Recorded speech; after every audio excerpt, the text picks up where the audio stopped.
it was very interesting to see how the topic of this session, the future of Europe, was already inherent to all other debates before. There were lots of talks in the previous debates on the relations between France and Turkey, on the future of the global economy, energy, but the topic of future of Europe was always present. So now maybe it's time to focus even more on this. We will have a session on the prospects for Turkey and the European Union with as moderator Philippe Kayla and as speakers Mario David, Elvir Fobri, Elizabeth Gügü, Faruk Loğlu, Volkan Vural, and Hakan Yılmaz. Ils sont tous là. Vous êtes les bienvenus à prendre vos places. And we will start right away, swiftly, but the coffee is here, so please do not hesitate to serve yourself during the debates, just quietly. And as soon as the speakers are ready and well-wired, we can start.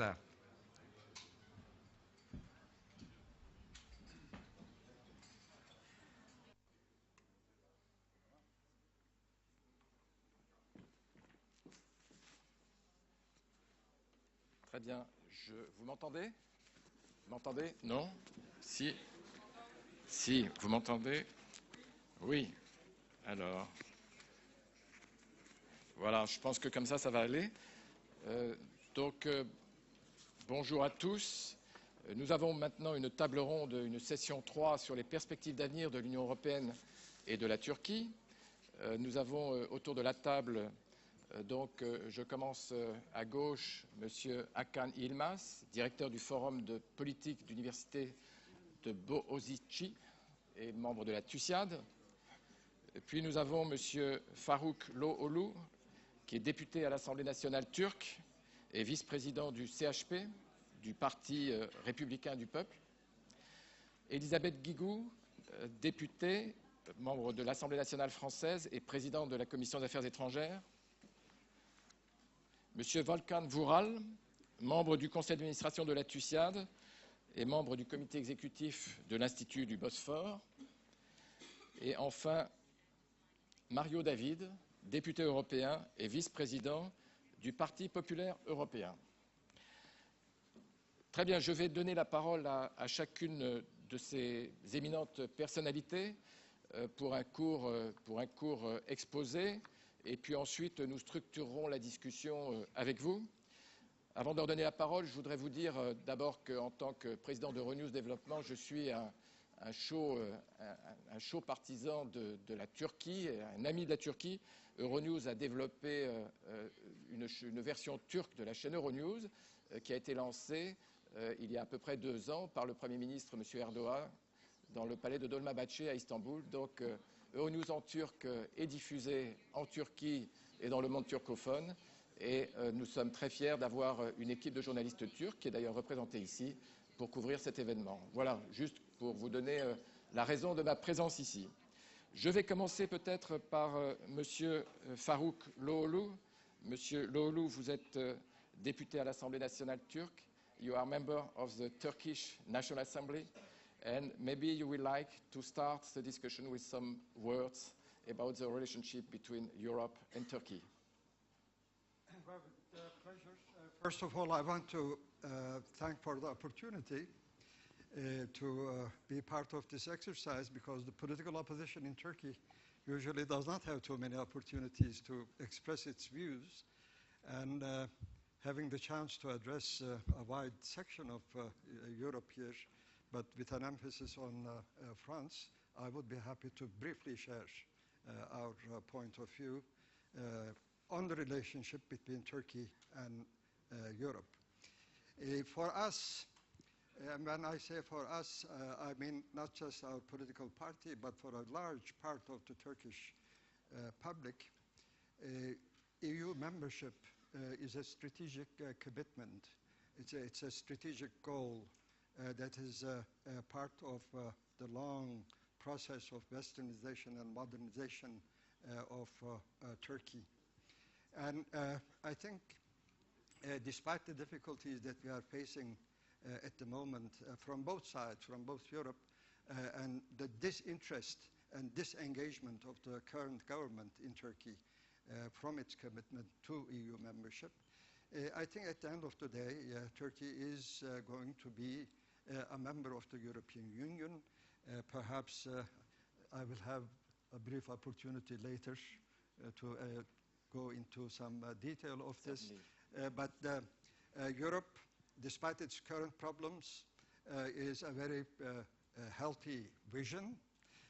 I think it will overcome its current problems, become stronger, and I see Turkey as an accession country that will make it. It will take a little time, but it will happen. Thank you, Mr. Lolu. I think it would be good to have a point of view from the European Union. We have here Mario David, who is representing the European Parliament. Maybe, Mario, could you make a brief statement about the general issue of Turkey joining Europe? Well, thank you very much, Philip. In our program, I guess there were a few questions, and the first one was if there is still an envy of Europe, and therefore if we are still willing to continue with the project. We discussed this this morning. Actually, I heard some things, some aspects this morning which I disagree completely, but this is not the subject now. I'm an European federalist, so I believe in the project. I believe in what we want to achieve, and I think that hopefully the envy of this Europe still exists. And one thing that I disagree completely is when some of our citizens, some of our main political actors talk about the fatigues, as we are talking about the membership of Turkey, talk about the fatigue of the enlargement and to all these kind of processes. I come from Portugal, so you know we had our democratic revolution in '74.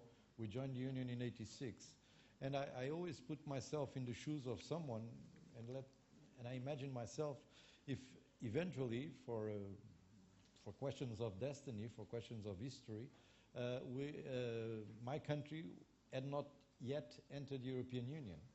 And what could we then expect from our partners in the European Union and from our friends in the European Union? To be said that, sorry, we are too big nowadays, we don't want you anymore. Or, no, we want to continue to show the same kind of solidarity, we want to continue engage in this process, but there I also have to call the attentions to, in this particular case, to our Turkish friends, the fact that when you enter a club, you have to abide to the rules of that club. Once you are in, then you can help others to eventually change it. But there's one thing that we have never done until now is to change the rules of the club in order to accept any new member. So I think that you have to be, our Turkish friends, you have to be ready also to play this role. I can understand that where the word fatigue applies is that I can understand that for the political actors in Turkey, for the business community and so on, for some intelligentsia, allow me to use the word, eventually you are tired of realizing that the European Union keeps on postponing any serious development and any serious negotiations regarding your country. I would make an effort if I was, allow me this suggestion, I would make an effort to have a very serious debate within Turkey on what are the values of the Union that you want to become a member of, what are the main factors of this club, as I called it before, and then in order to show to your European partners the willingness of the country to be a member of, to hold a referendum here and prove, because I can tell you, being in Brussels almost since '89 I've been in Brussels, except for 6 years, and what we hear in Brussels is that the government wants, Parliament wants, the media wants, but the real people and the big majority of the people in Turkey does not want to be members of the European Union. We have to prove that this is wrong, hoping that this is wrong. And therefore, if that's the case, then we should, and those who are friends of Turkey, and I think that this seminar is a proof of that as well, we should engage in more analyzing what are the changes that will eventually be needed, what are the eventual transitional periods in some areas. Of course, no country is ready to become overnight member of the Union, and then to engage in serious negotiations. And also remember that it's being used against Turkey, the fact that we already have other cases, Norway, Switzerland, and so on, where we were engaging in conversations, we were engaging in negotiations. In the end of the day, people said no. So why should we, all of us, be wasting time? So let's prove that this is a willingness of the Turkish society as a whole, and I'm among those who are ready to participate in this effort. Thank you, Mario. You raised the question of the willingness of the Turkish people to join Europe. So I think we have here a member of the panel who is very appropriate to maybe to comment on this. Mr. Hakan Yilmaz, you are specialized in opinion research. So can you give us your point of view about the state of mind here in Turkey? I'm going to base my short talk on two surveys which we have taken, one in late 2003 and the beginning of 2004, and the second one in the June of this year, 2012. It was called Euroscepticism in Turkey, and I'm going to summarize very briefly some of the basic findings that are related to the mood of the Turkish public regarding Turkey's membership in the European Union. First of all, there is still support for the European Union in the range of 50% plus, 51, 52, 53%. So unlike some other surveys, which we term in the academia junk surveys, who put the membership, support for membership in the range of 30%, 40%, the more reliable ones put it in the span of 50%, which is still a big loss from 2004 by 20 points, because in 2004 it was in the range of 70%, 71, 72, 73. So there is still a loss, but there is still public support. The problem is the no-sayers increased tremendously, and they are much more vocal compared to the yes-sayers. In the 2003-2004 period, the no-sayers were about 16 to 17%, and today they are in the range of 40%. And when you look at the social composition, socioeconomic, educational composition of the yes-sayers and the no-sayers, yes-sayers are less educated, they are more living in the provinces, having less income compared to the no-sayers who are more educated, more vocal, and they can mobilize a larger portion of the public opinion, and they are the so-called A group in terms of their consumer capabilities, so they could dominate more in the public opinion, in the economy, and in the media. So we're going to have a asymmetric relationship between the yes-sayers and the no-sayers. There has been a significant decrease in the, and that is very alarming, in the percentage of the Turkish people who would support reforms of Turkey that Turkey should make for the sake of joining the European Union. In 2004, there was a large public support of reforms. Today, there is much less public support for reforms. An interesting development was that we have given the people a number of positive and negative adjectives, and we asked them to attribute them either with the Turks or with the Europeans. In 2003 and 2004, the Turkish people attributed most of the positive adjectives to the Europeans and the negative adjectives to the Turks. Today, it is just the reverse. After 8 years, many of the positive attributes, such as rational, reasonable, open to development, open-minded, are being attributed to the Turks. Many of the negative attributes today are being, adjectives are being attributed to the Europeans.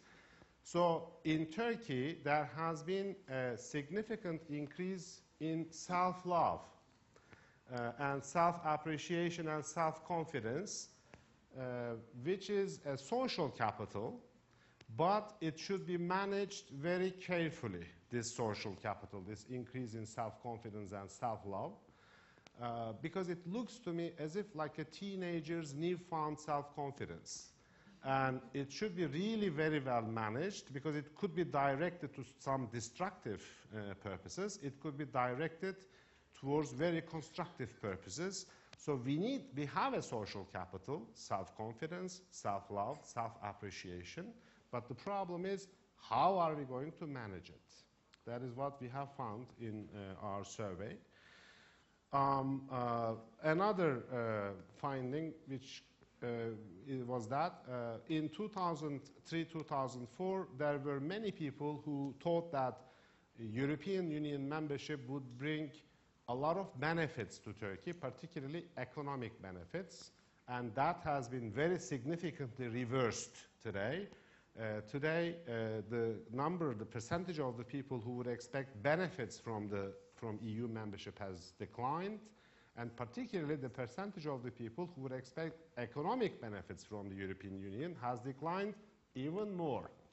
So that has occurred today in Turkey, some sort of mistrust in the European Union's capability of bringing good things to Turkey in economic terms, in political terms, in cultural terms. In general, we have observed a certain realism of the Turkish people towards the European Union. Yes to membership with a lot of caution. In other words, the romanticism of 2003-2004, where there was this almost universal euphoria for joining the European Union, has waned away, and it was replaced by a more calculated yes, with a lesser percentage, and with a lot of cautions. So that is the current situation of the Turkish public opinion regarding the European Union. Positive, but very calculated and very, let's say, cautious. Thank you. Very, very interesting to have this matter as fundamental for debate. Of course, it is the public opinion in Turkey. Here is the basis of what should be or could be the Turkish policy, I suppose. And so we'll... Whether the causality runs from the public to the politicians or from the politicians to the public. Some of the elements of the public opinion are structural. They don't change very much over time, such as the Sèvres syndrome, for example. It hasn't changed in the last 10 years, and it tends to increase. But some of these are conjunctural, and it has to do with the current, attitudes and policies of the politicians. So some of them can change, and here the attitudes of the government towards the European Union and the attitudes of the EU towards Turkey is critical. So some of them can change, some of them will take a lot of time to change. Thank you. Je voudrais passer la parole à Elisabeth Guigou. Elisabeth, vous avez été dans des positions très variées, conseiller du président de la République, puis membre du cabinet du Premier ministre Michel Rocard. Vous avez été ministre de la Justice, ministre de l'Emploi et de la Solidarité. Et vous avez été membre du Parlement européen, vous avez édité plusieurs livres sur l'Europe, pour les Européens, je vous parle d'Europe, etc. Donc vous êtes une Européenne convaincue. Je voulais vous poser la question à la fois d'un point de vue européen et d'un point de vue national, c'est-à-dire que dans les relations avec la Turquie, la France a un rôle particulier, on le voit bien par ce colloque de l'Institut Bosphore, je dirais à égalité avec l'Allemagne probablement. Les deux plus grands pays européens ont aussi des relations très spéciales avec la Turquie. Il y a une sorte de triangle de décision. Comment pensez-vous que la France peut jouer un rôle plus particulier, peut-être avec l'Allemagne, vis-à-vis de la Turquie, pour aider à développer, à encourager ce processus d'adhésion et pour faire en sorte que les esprits évoluent des deux côtés. Enfin, on l'a vu, du côté de la Turquie, ça n'évolue pas forcément de manière tout à fait favorable. Est-ce que du côté français et européen, les choses évoluent différemment? Et puis tout ceci, effectivement, dans le contexte de la nouvelle présidence française, du gouvernement de M. Ayrault et de la présidence de M. Hollande. Comment voyez-vous l'évolution aussi de la position française vis-à-vis de la Turquie? Bon, j'ai essayé de répondre rapidement et puis au fur et à mesure de notre débat, je suppose, mais d'abord, c'est vrai que nous traversons les uns et les autres une mauvaise passe. Voilà. En Europe, nous avons la crise de la zone euro, qui n'est pas une crise de l'euro, puisque quand même en 10 ans, nous avons la deuxième monnaie de réserve au monde, mais c'est une crise de gouvernance, c'est donc une crise politique assez grave, dont je pense nous avons passé le pire. Ça s'améliore petit à petit parce que les mécanismes de solidarité, de renforcement de la cohésion se mettent petit à petit en place, mais on est encore loin du compte. Et donc c'est vrai que les esprits et les énergies européennes sont absolument focalisés sur cette crise interne et sur la nécessité d'en sortir. Donc ça ne crée pas un climat très très favorable à des perspectives nouvelles d'élargissement. Ajoutons à ça, nous savons bien qu'il y a des préventions qui proviennent de préjugés qui sont ancrés depuis très longtemps. Beaucoup d'Européens sont rétifs à accueillir un pays de confession en majorité musulmane, ignorent d'ailleurs que la Turquie est un grand pays laïque depuis très longtemps, et ignorent les liens entre l'Europe et la Turquie que Kemal Dervish rappelait tout à l'heure et qui remontent à bien loin.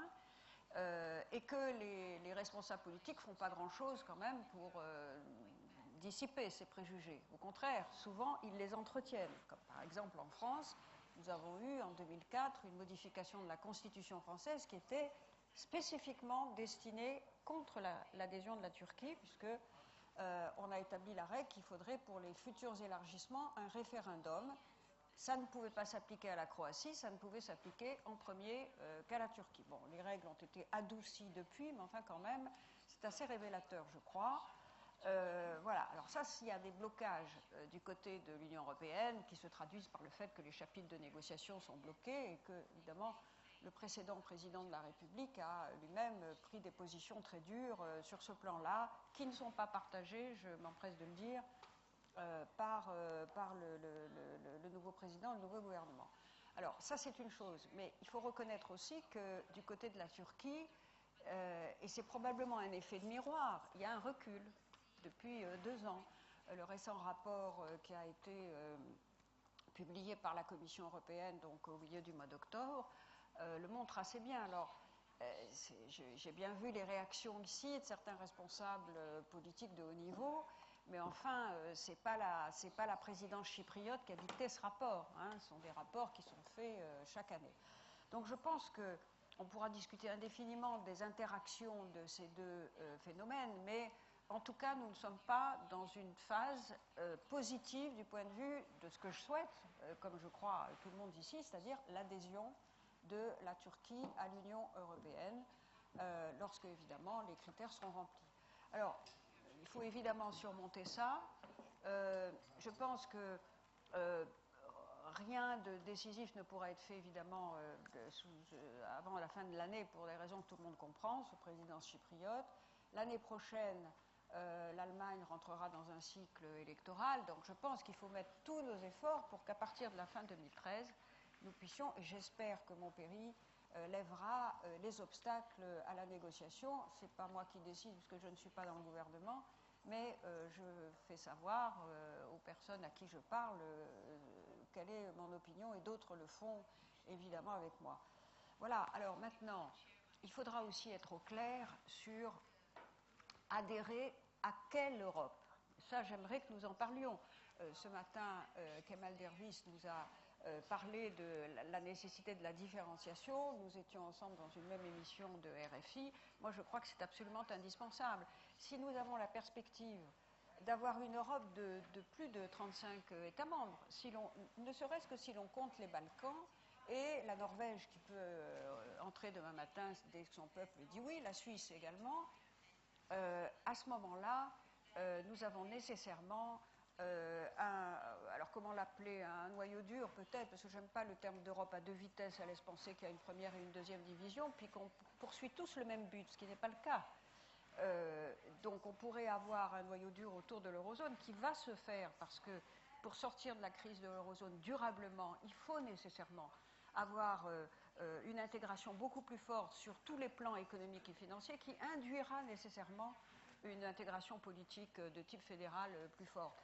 Et puis, on peut concevoir bien, que d'autres pays préfèrent, comme c'est le cas du Royaume-Uni par exemple, être membre de l'Union européenne, mais ne pas avoir les obligations de la zone euro. Donc, je pense qu'il faut réfléchir à cette architecture-là, tout en se disant que nous poursuivons un même but, qui est l'adhésion de la Turquie à l'Union européenne.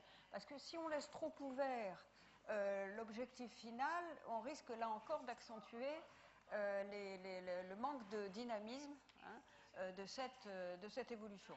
Voilà. Alors, je crois que nous allons aborder 2 années assez cruciales et qu'il est important qu'il y ait des efforts des deux côtés. Je voudrais terminer par ça. Mario l'a un peu esquissé tout à l'heure. Il faut que, et du côté de l'Union européenne et du côté de la Turquie, on fasse des efforts pour que ça marche. Mais il me semble, et peut-être reviendrons-nous là-dessus, que les avantages respectifs sont tellement évidents, en tout cas du point de vue de l'Union européenne, sont des avantages économiques, évidemment stratégiques, politiques, diplomatiques, parce que la Turquie peut jouer un rôle formidable, évidemment, de lien d'abord, et puis de stabilisation dans toute cette région du monde, être aussi un pont vers la Méditerranée et vers les pays du Sud. Donc je pense en tout cas pour l'Europe que les avantages sont évidents.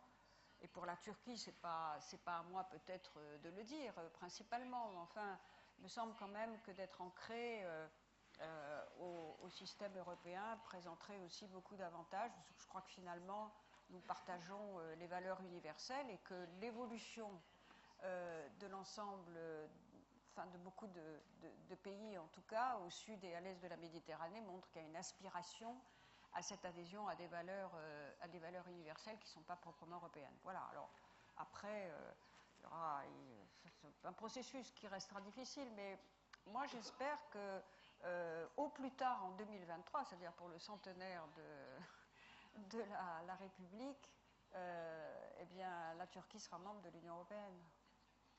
Merci Elisabeth Guigou. 2023, c'est peut-être un peu loin. Je ne sais pas ce qu'en pense monsieur. Au plus tard, oui, au plus tard. Je voudrais passer la parole à monsieur Wolfgang Vural. Donc, vous avez été à la fois, vous avez fait une carrière dans le groupe privé, dans le groupe d'Oran. Excuse me, I prefer maybe to speak in English. It will be better for the common understanding. And you've been an ambassador in a number of countries, Spain, United Nations, Germany, Soviet Union, Russian Federation, Iran. And finally, you've been advisor to the Prime Minister for Foreign Affairs and Security Issues. So you are a diplomat, and you know very well these kind of negotiations. How do you feel about the present status of the negotiation, accession negotiation with the European Union? And how do you feel with the perspectives which have been traced by Elisabeth Guigou concerning the possible association to Europe in some different ways with a perspective in 2023? What, please? Well, I mean, first of all, let me just reaffirm our commitment to the EU, not on a personal basis, but also on the basis of the view of TÜSİAD. The Turkish business supports Turkey's EU vocation and wants Turkey to become a member. This is very, very, very clear position. As to the negotiations, sometimes I describe it as a guerrilla warfare. It's not a classical negotiation. We have entered into negotiations. First of all, as soon as we entered the negotiations, the very substance of the negotiations has been challenged.